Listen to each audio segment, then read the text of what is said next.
These are some of the best driver's cars that handle incredibly well, have a huge aftermarket scene, and are still reasonably priced enough for car enthusiasts like you and me to obtain without absolutely grenading our bank accounts, all of which in South Africa. We kick things off strong with the 2002 Toyota MR2. This is literally the closest you'll ever get to driving a go-kart on the road. It's powered by the legendary 1.8 liter 1ZZ FE, which is actually the same engine out of the Lotus Elise Series 2. Now, it doesn't make crazy power. It actually only makes around 102 kilowatts or 138 horsepower. However, this little pocket rocket that weighs less than your mom.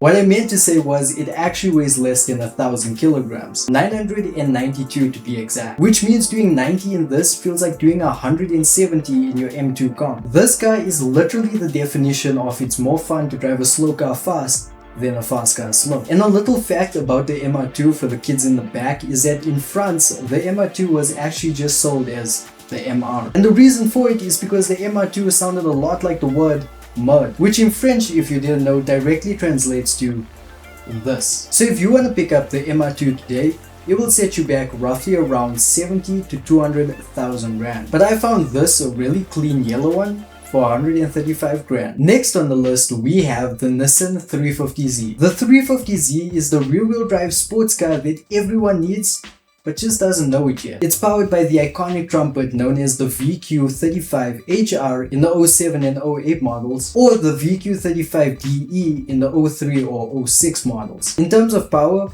well, it depends on the model year that you got. The 03s and 04s came with 287 horsepower, and the 05 to 06 rev-up models came with 300 horsepower, while the 05 automatics only came with 287 horsepower, which if you're planning on buying an automatic 350Z, you genuinely might be a serial killer. The 350Z is simply the car you get when you just want to have fun. I mean, the car literally made its official public debut in the video game Gran Turismo. Now, if you want to pick one of these old girls up, definitely go for the 05 and newer rev-up models. I definitely recommend getting a hardtop because they just look better, but they're definitely a bit harder to find. I mean, 2 weeks ago there were like 4 hardtops listed, but now I can only find soft tops. Here's actually a really great one with aftermarket wheels for just under 150 grand. Number 3 on the list is the 06 Mazda MX-5, particularly the 3rd gen, the NC. Now, I know this is like one of the least favorite generations from the MX-5 lineup, but it's actually one of the best. Hear me out. The NC was the first generation to share the platform architecture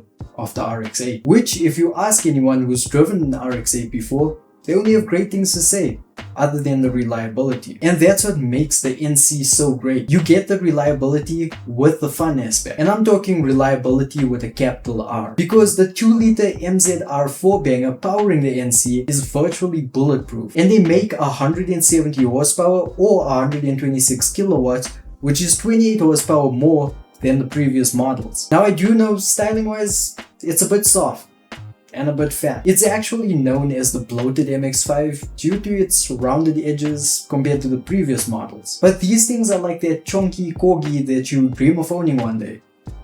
Just me? What I mean by that is, if you own it, you're gonna love it, regardless of if you could go on a diet or not. Next on the list, we have the 01 BMW Z3. I've recently become such a big fan of these for one reason: they're freaking awesome. You get a 3-liter inline-6 pushing 225 horsepower or 167 kilowatts. And if you want to talk about cool factor, James Bond drove one of these in the film GoldenEye. And on top of all of that, this guy has some seasoned history. You see, the Z3 wasn't actually made in Germany. No, it was actually built in the USA by a couple of passion-driven mechanics who went against BMW executives and built it in secret. And man, did they do a great job, because these things aged like fine wine. And they just have this aura about them. I don't know what it is. Well, I do know what it is. It's a 2-seater convertible that looks freaking great. Nowadays, they range anywhere from 115,000 to 400,000 rand. I did, however, find this absolute gem for 169,995 bucks. So let me know down below, which one of these sports cars would you buy with your own money? And let me know which ones I missed. I'm sure there's a few. With that being said, I appreciate you guys, and if you subscribed, I'll catch you guys in the next one.